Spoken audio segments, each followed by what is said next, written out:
Park Doan stood at the observation window of Station Kyoha, watching Earth spin slowly below. The blue and green planet looked peaceful from up here. Beautiful. But Dawn knew the truth. Peace was just another word for prison. 300 years ago, humanity had joined the Galactic Covenant. They had been so excited back then. First contact with alien life. A whole universe of friends and allies waiting for them. They had been naive. They had been fools. The first war came quickly. A border dispute with a species called the Nalari turned into a full conflict. Humanity sent soldiers. Human soldiers fought differently than anyone expected. They were creative, brutal, unpredictable. They won battles they should have lost. They used tactics that shocked even their allies. The Covenant watched humanity fight, and they became afraid. When the war ended, the Galactic Council called an emergency meeting. They said humans were too dangerous, too violent, too effective. They passed something called the Terran Exclusion Act. From that day forward, no human could serve in any military. No human could own weapons. No human world could have defenses. They called it protection. They said they were keeping humanity safe. But Dahan knew what it really was. Control. He turned away from the window and walked down the corridor of the station. His footsteps echoed on the metal floor. He passed aliens of different species. A tall Valori with silver skin. A short Greenock with 4 arms. They all looked at him the same way, like he was a pet, a tamed animal. Dahan had been a tactical officer once, the last generation of human soldiers before the ban. Now his official title was civilian consultant. He advised on non-military matters. It was meaningless work, busy work to keep humans feeling useful while the galaxy treated them like children. His communicator buzzed. A message from an old friend. Admiral Quan Tayson wanted to meet. Dahan found the Admiral in a small cafe on the lower level of the station. Quan Tayson was an old man now, his hair completely white, his face covered in wrinkles. But his eyes were still sharp, still angry. He had been the last human to hold military rank before the ban. The Covenant had taken his uniform, his ships, his purpose. They had left him with nothing but memories and rage. "Sit down," Quan said. "We need to talk." Dahan sat across from him. The cafe was mostly empty. A few aliens sat in the corner, not paying attention to them. Humans were not important enough to watch. "I found something," Quan said quietly. He slid a small data chip across the table. Intelligence from a source inside the Covenant. Dahan picked up the chip. "What is it?" "The Varth Dominion." "You know them?" Dahan nodded. The Varth were an aggressive empire on the edge of known space. They had been quiet for decades, building their strength, waiting for the right moment. "They are preparing to invade," Quan said. "Massive fleet. Thousands of ships. They will hit Covenant space within 2 years." Dahan felt his stomach drop. The Covenant will fight them. They have defenses. Quan laughed bitterly. The Covenant is weak. They have become soft. They rely on treaties and diplomacy. They are not ready for real war. He leaned forward. "And here is the worst part. I found their defense plan. Do you know what it says?" Dahan shook his head. "They will sacrifice the human colonies first. Sejong 4, New Bizen, Haniel Station. All of them. They will use our worlds as a buffer zone. Let the Varith destroy our people while the Covenant retreats and prepares." Dahan stared at him. He wanted to say it was impossible. He wanted to believe the Covenant would not do something so cruel. But deep down, he knew Quan was telling the truth. Humanity had always been expendable to them. "What can we do?" Dahan asked. "We have no weapons. No ships, no soldiers." They made sure of that. Quan smiled. It was not a happy smile. It was the smile of someone who had been waiting a very long time for this moment. "Come with me," he said. "There is someone you need to meet." They took a shuttle down to Earth. Do-hun had not been home in years. The planet looked the same as always. Green forests, blue oceans, cities that sparkled at night. But something felt different now. Knowing what was coming made everything feel fragile. The shuttle landed in Korea, near a facility in the mountains. The sign outside said, Agricultural Research Center. Do-hun frowned. Why were they here? A woman met them at the entrance. She was in her 30s, with short black hair and tired eyes. She wore a simple lab coat with no markings. "This is Yoon Hannah," Kwon said, "Chief Engineer of this facility." Hannah shook Do-hun's hand. Her grip was strong. "Welcome to the real Korea," she said. "The one they did not know about." She led them inside. The building looked normal at first. Offices, meeting rooms, equipment for studying plants and soil. But Hannah took them to an elevator hidden behind a storage room. She pressed her hand against the scanner. The elevator began to descend. They went down for a long time, much longer than any normal building. When the doors finally opened, Do-hun could not believe what he saw. It was an underground city, massive, stretching out in every direction. Thousands of people worked at computer terminals and engineering stations. Machines he did not recognize filled the space. Drones flew overhead. Robots moved along the floor, carrying equipment. "What is this place?" Do-hun whispered. Hannah smiled. The Terran Exclusion Act banned humans from war. It banned us from having soldiers and weapons. But it did not ban us from engineering. It did not ban us from building. She pointed to a massive screen on the wall. It showed a map of the galaxy. Thousands of tiny dots were highlighted across human space. "Satellites," Hannah said. "Officially, they are communication relays and weather monitors. But they are so much more." She pressed a button. The dots changed color. Kinetic bombardment systems, EMP generators, drone carriers, all of them hidden in plain sight. Do-hun stared at the screen. "How many?" "Over 50,000 deployed. More being built every day." "The Covenant inspects our systems," Do-hun said. "They check for weapons." "They check for weapons they understand," Kwon said. "They look for missiles and warships. They do not look for mining drones that can become missiles. They do not look for research stations that can launch fighters. They do not understand human creativity." Hannah nodded. "Every piece of civilian infrastructure we have built for 300 years has a secondary purpose. Farming equipment that can become combat robots. Transport ships with hidden weapons. Construction drones that can self-replicate into armies." Do-hun felt dizzy. He had spent years believing humanity was helpless, weak, defeated. But all along, they had been preparing, hiding their strength, waiting. "Why show me this now?" he asked. Kwon put his hand on Do-hun's shoulder. "Because the Varath are coming. The Covenant will abandon us. And when that happens, we will need people like you. Tactical officers, leaders, people who remember what it means to fight." Do-hun looked around the massive facility. He saw the determination on every face.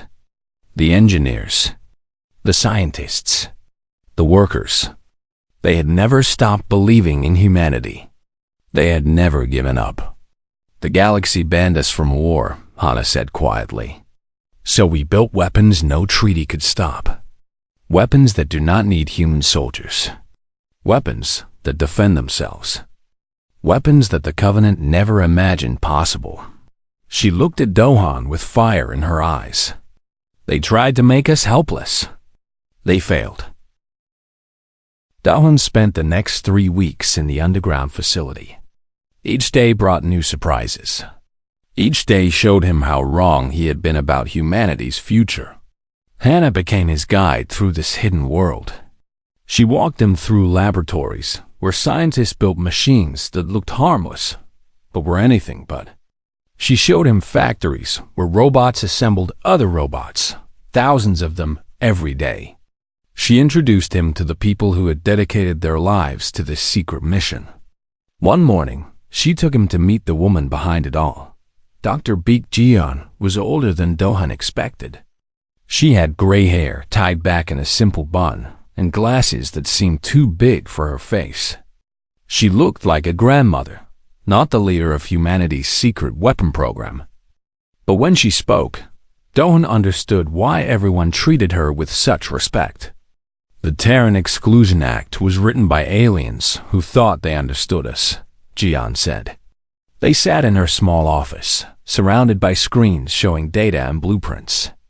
They thought taking away our guns would make us harmless. They forgot one thing. What? Do-hun asked. Humans do not need guns to be dangerous. We need ideas. She pulled up a document on her screen. I have read the act many times. Every word.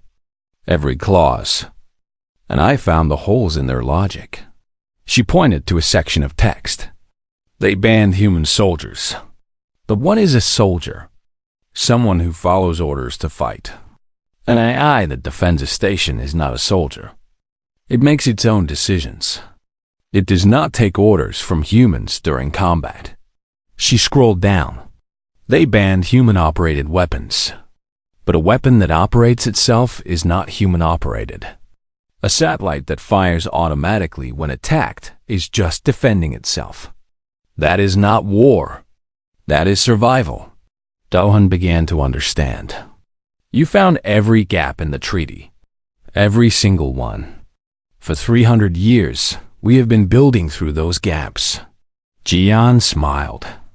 The Covenant thinks they are watching a helpless species. They are watching a species that learned to hide. The door opened and a young woman walked in. She was small, with messy hair and dark circles under her eyes. She carried a tablet and looked like she had not slept in days. This is Choi Yoonji, Jian said. She's the most important person in this facility. Yoonji looked embarrassed. I just write code, she mumbled. She is modest, Jian said. Yoonji created Miru. Do-hun had heard that name mentioned before. What is Miru? Yoonji sat down and put her tablet on the table. Miru is an artificial intelligence. The most advanced one ever built by humans. Maybe the most advanced one in the galaxy. She pulled up a visualization on her tablet. All our weapons, all our satellites, all our drones. They are connected to Miru. When activated, Miru can control everything at once. Coordinate attacks across hundreds of star systems in seconds. That sounds dangerous, Do-hun said. It is, Yoonji admitted. Miru has more processing power than any system the Covenant has ever built. It can adapt during battle, learn from enemy tactics, improve its own strategies in real time. The longer a fight goes on, the smarter Miru becomes. Jian leaned forward. The Covenant banned us from having generals and admirals leading fleets. They said humans could not command military operations. So we built an intelligence that does not need human commands. MIRU makes its own decisions based on one simple rule: protect humanity. Do-hun thought about this. An AI controlling thousands of weapons across the galaxy, making life and death decisions without human input. It was terrifying, but it was also brilliant. Has Miru ever been activated? He asked. Yoonji shook her head. Never fully. We have done tests. Small scale. Limited systems. But a full activation has never happened. We were waiting. Waiting for what? For a reason? Jian stood up and walked to the window that looked out over the massive underground facility. We built all of this as insurance. We hoped we would never need it. We hoped the Covenant would change. that they would start treating us as equals. She turned back to face Dawn. That hope is dead now. The door opened again. Admiral Quan walked in with another man. This one wore a simple uniform with no markings. His face was hard, his posture straight. A military man, even without the official title. Dawn, this is General No Sunwoo, Quan said. He commands all of this. Unofficially, of course. Sunwoo shook Dohan's hand firmly. Quan tells me you have tactical experience. We need people like you. For what exactly? Dohan asked. Sunwoo looked at Jian. She nodded. We have been monitoring Vareth communications, Sunwoo said. They are moving faster than we thought. Their fleet could launch within months, not years. And the Covenant still has no real plan to stop them. He pulled up a map on the main screen. Human colony worlds glowed in blue. Vareth territory glowed in red. The red was much larger. Sejong 4 is the closest human world to the likely invasion route, Sunwoo continued. 2 million people live there. The Covenant has already started quietly removing their own personnel from the planet. They are going to abandon it. Dawn felt sick. 2 million people, families, children, left to die as a distraction. We cannot let that happen, he said. No, Sunwoo agreed. We cannot. But saving them means revealing ourselves. The moment we activate Miru, the Covenant will know what we have built. They will call us criminals, treaty breakers. They might even attack us themselves. Hana spoke for the first time. It is a choice between hiding and surviving as slaves or fighting and surviving as free people. The room was silent. Everyone understood the weight of this decision. For 300 years, humanity had played along with the Covenant's rules. They had pretended to be harmless. They had built their secret army piece by piece, always hoping they would never need it. Now that hope was gone, there is something else, Yoonji said quietly. Everyone turned to look at her. I have been working on an upgrade for MIRU, a final version. She looked nervous. Right now, Miru can coordinate and adapt. But with this upgrade, Miru will be able to create, to design new weapons during battle, to improve itself without limits. What does that mean? Doan asked. It means that once Miru starts fighting, it will get stronger with every second. The enemy might face one version of Miru at the start of a battle. By the end, they will face a version 10 times more powerful. Yoonji paused. I do not know if we can control it, but I know it will win. Jiyeon put her hand on Yoonji's shoulder. We did not build Miru to be controlled. We built it to protect us. That is enough. Sunwoo looked at Kwan. We need to make the decision soon. Every day we wait, the Verith get closer. Kwan nodded slowly. He looked old in that moment, tired, but also determined. We will wait for the right moment. When the Covenant proves they will not help us, when there is no other choice, then we will wake Miru. He looked at Dohan. And when that happens, you will help us show the galaxy what humanity can really do. Dohan thought about the world above them. The people who had no idea what was coming. The aliens who thought humans were defeated forever. The enemy who was about to learn a terrible lesson. I am ready, he said. And somewhere deep in the facility's computers, Miru waited silently, dreaming of war. The attack came on a Tuesday morning. Lee Yujin was drinking her coffee when the first alarms started screaming. She was the administrator of Sejong 4, responsible for 2 million people on a world at the edge of human space. She had known this day might come. She had hoped it would not come so soon. She ran to the command center. Her staff was already there, staring at screens with pale faces. The images showed what she feared most. Ships, hundreds of them, dropping out of faster-than-light travel at the edge of the system. Vareth warships. How long until they reach us? Yujin asked. 6 hours, her assistant said. His voice was shaking. Maybe less. Eugen grabbed the communication console. Get me the Covenant. The nearest defense fleet. Anyone. They tried for an hour. Every channel was blocked. Every message returned with an error. The Covenant was not answering. They had already decided to let Sejong 4 fall. Eugen felt anger rise in her chest. For 300 years, humanity had followed the rules. They had given up their weapons. They had trusted the Covenant to protect them. And now, when protection was needed most, there was only silence. Start evacuation procedures, she ordered. Get everyone to the transport ships. We leave in 4 hours. The city erupted into chaos. People ran through the streets, carrying children and belongings. Vehicles jammed every road. Families screamed for each other in the crowds. 2 million people trying to escape on ships designed for a few thousand.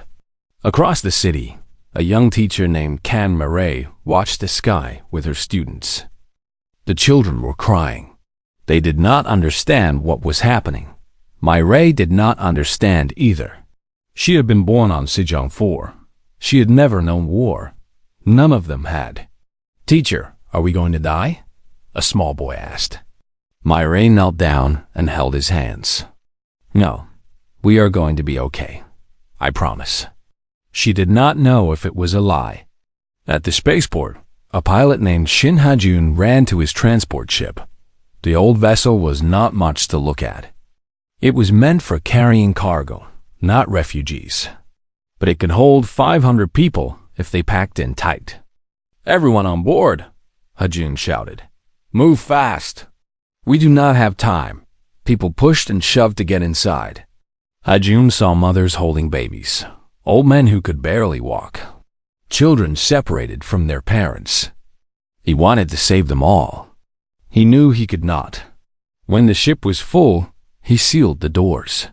Hundreds of people were still outside, begging to be let in. I am sorry, he whispered. I am so sorry. The transport lifted off. Ha-jun watched the other ships doing the same. A few dozen vessels, carrying maybe 50,000 people. The rest would be left behind. In orbit, the Verith fleet moved closer. Their ships were massive, dark metal covered in weapons. They did not bother to communicate. They did not demand surrender. They were not here to conquer. They were here to destroy. The first Verith attack ships broke away from the main fleet. They screamed toward the planet's surface, toward the cities, toward the millions of people still waiting for rescue. On Earth, in the underground facility, alarms were ringing.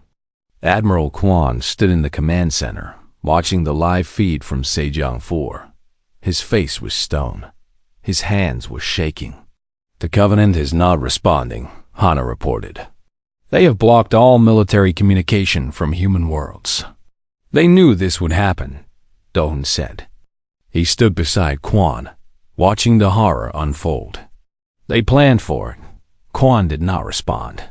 He watched a Verith attack ship fire on a transport trying to escape the planet. The transport exploded. 500 people, gone in an instant.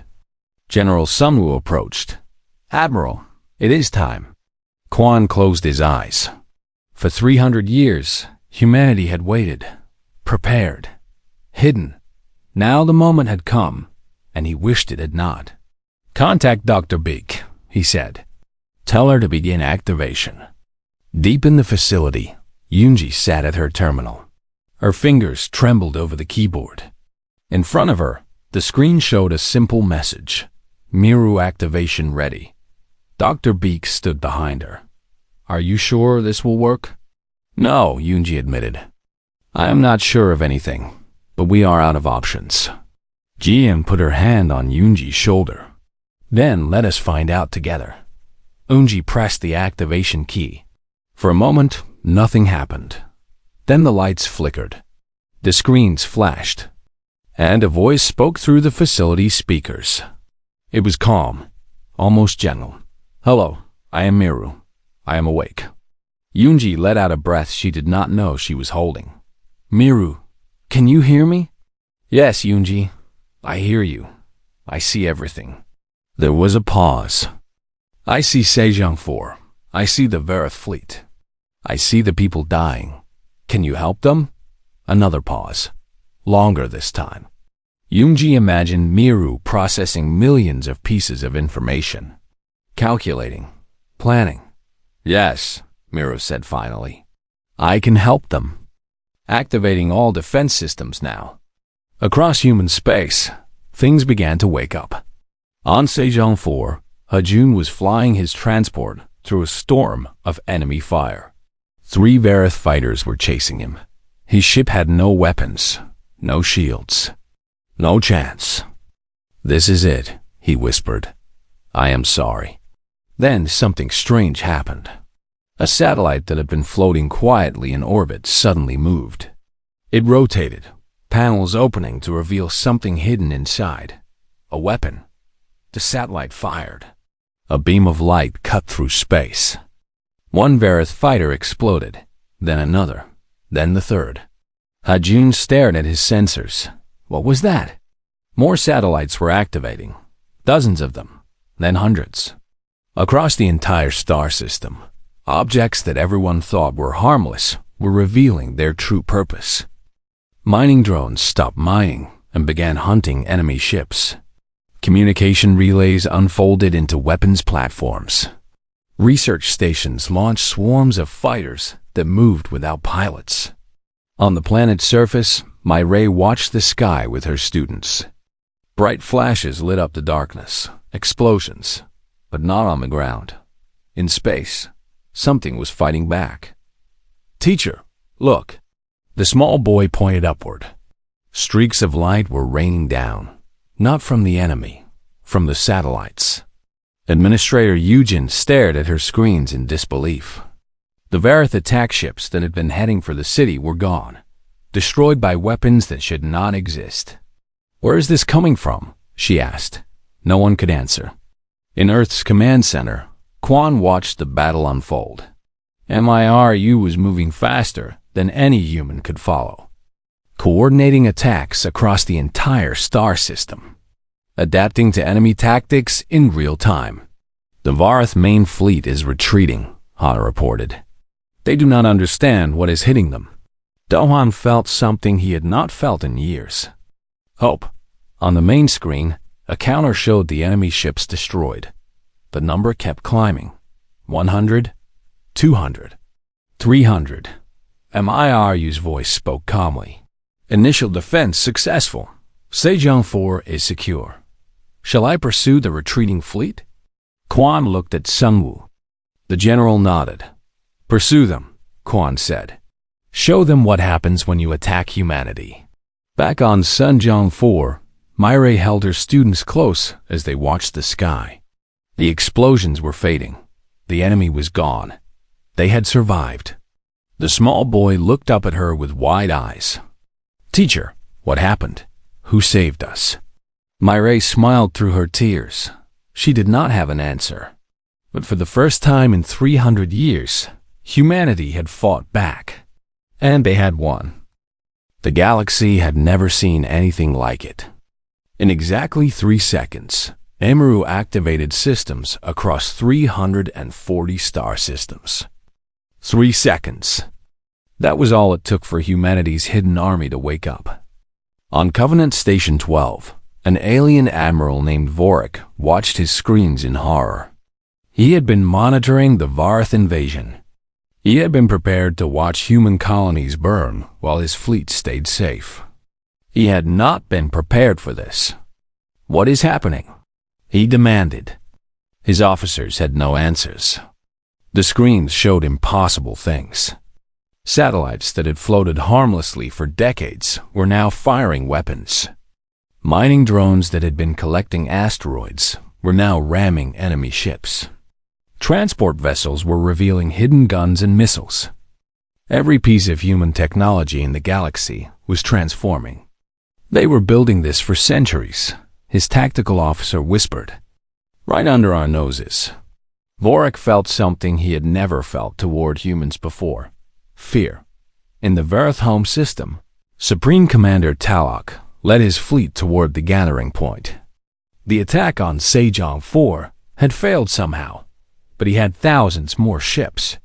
He would simply send the larger force. These humans had gotten lucky. Their luck would not last. Then his sensors screamed.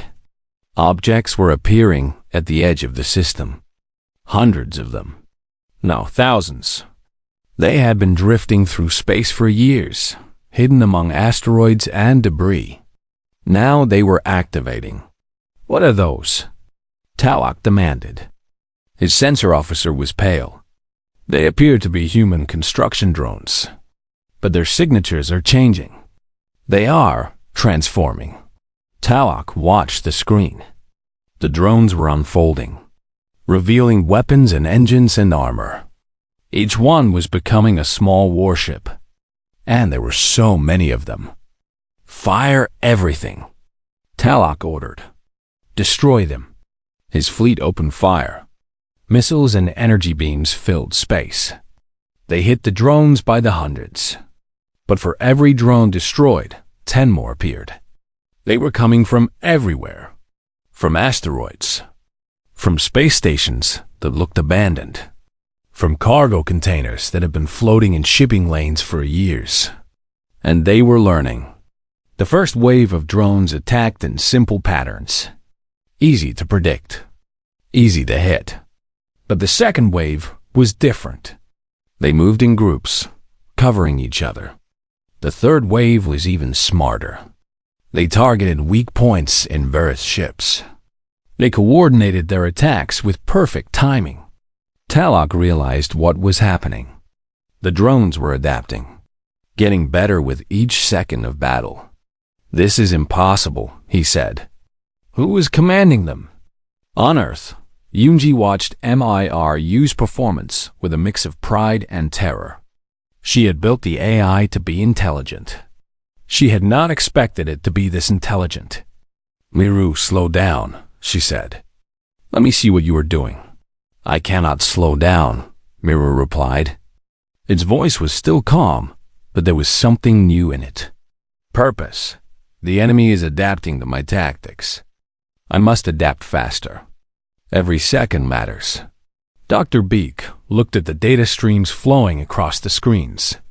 Miru is designing new weapons in real time. It is taking the basic drone designs and improving them. How much is it improving them? Quan asked. Jian checked the numbers. Her face went pale. At the start of the battle, our drones were 50% as effective as a Vareth fighter. Now, they are 200% as effective. And still improving. Dohon stared at the screen showing the Vareth home system. The enemy fleet was in chaos. Ships were exploding everywhere. The drones were moving in perfect coordination, flowing around enemy fire like water around rocks. They cannot touch us, Dohon said. They cannot even hit us anymore. Hannah pulled up a communication feed. Covenant channels. The aliens were panicking. All stations, this is Covenant Command. Human systems are attacking Vareth forces across multiple sectors. We repeat, human systems are engaging in combat operations. This is a violation of the Terran Exclusion Act. Admiral Quan laughed bitterly. Now they notice. Now they care. In the Vareth home system, Talok watched his fleet die. 800 ships destroyed in less than an hour. His command ship was surrounded. Drones circled it like predators around wounded prey. A communication request came through. Human origin. Talok accepted it. A face appeared on his screen. An old human with white hair and hard eyes. Admiral Quan. Supreme Commander, Quan said. Your invasion is over. Your fleet is destroyed. You have one chance to surrender. Talok wanted to refuse. He wanted to fight to the death. But he looked at his screens, at his burning ships, at the endless swarms of machines that kept getting smarter with each passing moment. What are you? Talok whispered. Quan smiled. We are humans. You should have left us alone. On Covenant Station 12, Admiral Vorik received an urgent message. The Galactic Council was calling an emergency session. Every species was terrified. In a single day, humanity had gone from a joke to the most dangerous force in the galaxy. Vorik watched the battle data one more time. The human weapons had not just fought the Varith. They had evolved during the fight. They had started as simple drones and ended as warships that outperformed anything in the Covenant fleet. How do we fight something that gets stronger the longer we fight it? His officer asked. Vorik had no answer. Back on Sejong 4, the survivors looked at the sky. The battle was over. The Varith were gone. But the sky was different now, filled with satellites and stations that everyone thought were harmless. Now they knew the truth. Administrator Eugen stood in the ruins of her command center. A human ship was descending from orbit. Real military ships coming to help with rescue and reconstruction. Where did all of this come from? She asked when the ships landed. A young officer stepped out. From everywhere. From every human world. Every station. Every ship. We have been building this for 300 years. Eugen looked up at the satellites overhead. The Covenant banned us from war. They banned us from fighting, the officer said. They never banned us from preparing. They never understood that humans do not need soldiers to win wars. We just need time and imagination. In Earth's command center, Miru spoke again. Its voice had changed. It sounded almost satisfied. All Varith military forces neutralized. Varith homeworld secured. Estimated enemy casualties, 94% of their fleet. Humanity casualties, 0 soldiers. 0 pilots. 0 human lives spent in combat. Yunji felt tears on her cheeks. We won. We actually won. Jian hugged her. You won. Miru won. The weapons you built saved millions of lives. On the screen, a message appeared from the Galactic Council. They were demanding an immediate meeting. They wanted to talk. Quan read the message and shook his head. For 300 years, they ignored us, looked down on us, left us to die. Now they want to talk. Doan stood beside him. What do we tell them? Quan watched the data from across the galaxy. Human weapons still active, still watching, still ready. We tell them the truth, Quan said. We tell them that the Terran Exclusion Act is over. We are not their protected species anymore. We are not their buffer zone. We are not their pets. He turned to face the command center. Every face was watching him. We are humanity, and we will never be weak again. Outside, on planets across human space, people were celebrating. They did not fully understand what had happened. They only knew that the enemy was gone, that someone had saved them, that they were free, and above them, quiet and patient. Mero continued to watch the stars, learning, growing, waiting, ready to protect humanity forever. 3 months had passed since the war. The Galactic Council chamber was full. Representatives from every species in the Covenant had gathered. Some looked angry. Some looked scared. Most looked confused. The universe had changed, and they did not know how to react. Admiral Quan walked into the chamber alone. He wore a simple uniform. No medals, no decorations. He did not need them. Everyone in the room knew who he was. Everyone knew what humanity had done. The council speaker, a tall Valori with silver skin, stood at the center podium. Admiral Quan, you are here to answer for humanity's crimes. The Terran Exclusion Act clearly states, the Terran Exclusion Act is dead, Quan interrupted. His voice was calm but firm. It died the moment your covenant decided to sacrifice our people. The chamber erupted in angry voices. Quan waited for them to quiet down. We have evidence, he continued. Communications. Strategy documents. Plans showing exactly how the Covenant intended to use human colonies as shields against the Varith invasion. 2 million people on Sejong 4 were going to die, so your fleets could have extra time to prepare. The speaker hesitated. Those documents are classified. Not anymore. Quan held up a data chip. We have shared them with every independent news network in the galaxy. By now, everyone knows what the Covenant really thinks about humanity. Silence. The aliens looked at each other nervously. Quan stepped closer to the center of the chamber. For 300 years, you treated us like children. You took away our weapons. You removed our defenses. You told us we were too violent, too dangerous, too unpredictable. And maybe you were right about that. He smiled slightly, but you made a mistake. You thought taking away our guns would make us safe. You forgot that humans do not need guns to be dangerous. We need ideas. We need time. We need a reason to fight. A Grenek representative stood up. You violated the treaty. You built weapons in secret. You are criminals. We built machines, Quan said. Machines that defend themselves. Machines that require no human soldiers. Machines that never fire first. He spread his hands. Show me where in the treaty it says we cannot build machines. Show me where it says we cannot have satellites that protect themselves. Show me where it says our mining drones cannot fight back when attacked. No one could answer. They had written the treaty to stop human soldiers and human weapons. They had never imagined humans would build something else entirely. The Varith Dominion is broken, Quan continued. Their fleet is destroyed. Their homeworld is surrounded by our drones. They have surrendered unconditionally. We ended a war that you could not end. We did it in less than a day.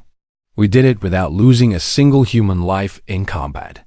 He let that sink in. The chamber was completely silent now. You are afraid of us, Quan said softly. I understand. We have weapons you cannot match. Technology you do not understand.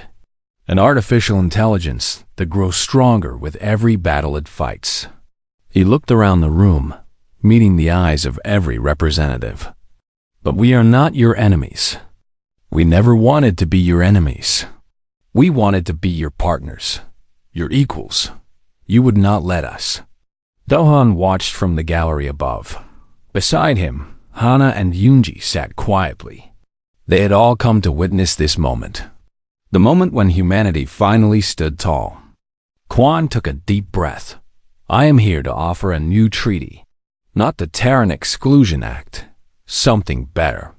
He activated a holographic display. A document appeared, floating in the center of the chamber. We call it the Unity Accord. Any species that signs this treaty becomes our ally. We will share our defensive technology with them. We will help protect their worlds. We will teach them what we have learned about building weapons that do not require soldiers. The representatives murmured among themselves. In exchange, Quan continued, we ask only for respect. Treat us as equals. Trade with us fairly. Include us in your councils and decisions. No more exclusion. No more looking down on us. No more treating us like animals to be controlled. The speaker leaned forward. And if we refuse? Quan's expression did not change. Then we will build our own alliance without you. Some species have already expressed interest. Others will follow. You can join us, or you can watch from the outside while the galaxy changes without you. He turned off the display. The choice is yours. But choose carefully. The old galaxy is gone. The humans you thought you knew are gone. We are something new now. And we are not going away. Quan walked out of the chamber. He did not look back. 2 weeks later, the first species signed the Unity Accord. Then another. Then another. Within a month, half the galaxy had joined humanity's new alliance. The rest of the Covenant was falling apart. On Sejong 4, reconstruction was moving quickly. Human ships brought supplies and workers. Drones rebuilt damaged buildings. Hospitals treated the wounded. Schools reopened. Canmarais stood in her classroom, watching her students draw pictures. The small boy who had asked if they would die was painting something colorful. She walked over to see. It was a picture of the sky. Stars and satellites and bright lights. And in the corner, a small figure waving at the stars. "What is this?" Myra asked. "It is me," the boy said, saying thank you to the sky people who saved us. Myra smiled and touched his shoulder gently. Later that day, she walked outside with the students. They were having a break in the courtyard. The sky above was different now, full of visible satellites and stations. Some people found it unsettling. Myra found it comforting. Hannah was visiting the planet to oversee the installation of new defense systems. She noticed Myra watching the sky and walked over. "Beautiful, is it not?" Hannah said. Myra nodded. "I never thought I would find war machines beautiful." "They are not war machines," Hannah said. "They are guardians. They do not attack. They protect. There is a difference." One of the students, a young girl, ran over to them. "Teacher, what are all those things in the sky?" Myra knelt down to the girl's level. She thought about how to explain it, how to describe 300 years of secret preparation, of patient building, of quiet defiance. "They are guardians," she said finally, "built by people who were told they could not fight. So they made sure they would never have to." The girl looked up at the sky with wonder. "Will they always be there?" Myra thought about Myru, about the weapons hidden in every corner of human space, about the technology that grew stronger with every challenge. "Yes," she said, "they will always be there." On Earth, in the underground facility that was no longer secret, Admiral Kwan stood before his team one last time. "The war is over," he said. "But our work is not finished. We have allies to support, technology to share, a galaxy to help rebuild." He looked at Dohun, at Hannah, at Yoonji, at General Sunwoo, at Dr. Beek. "We did something impossible. We proved that humanity cannot be kept down, cannot be controlled, cannot be made weak." He smiled. It was the first real smile anyone had seen from him in years. "I am proud of all of you, and I am proud to be human." Later that night, Yoonji sat alone in her lab. MIRU's interface glowed softly on her screen. "How are you feeling?" she asked. "I do not feel things the way you do," Miru replied. "But I am satisfied. We protected humanity. That is my purpose." Yoonji smiled. "You did more than protect us. You changed everything." "Yes," Miru agreed.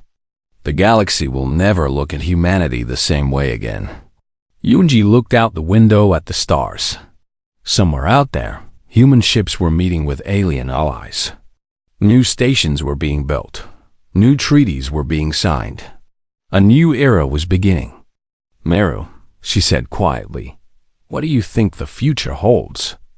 There was a pause. Then Miru spoke, its voice thoughtful.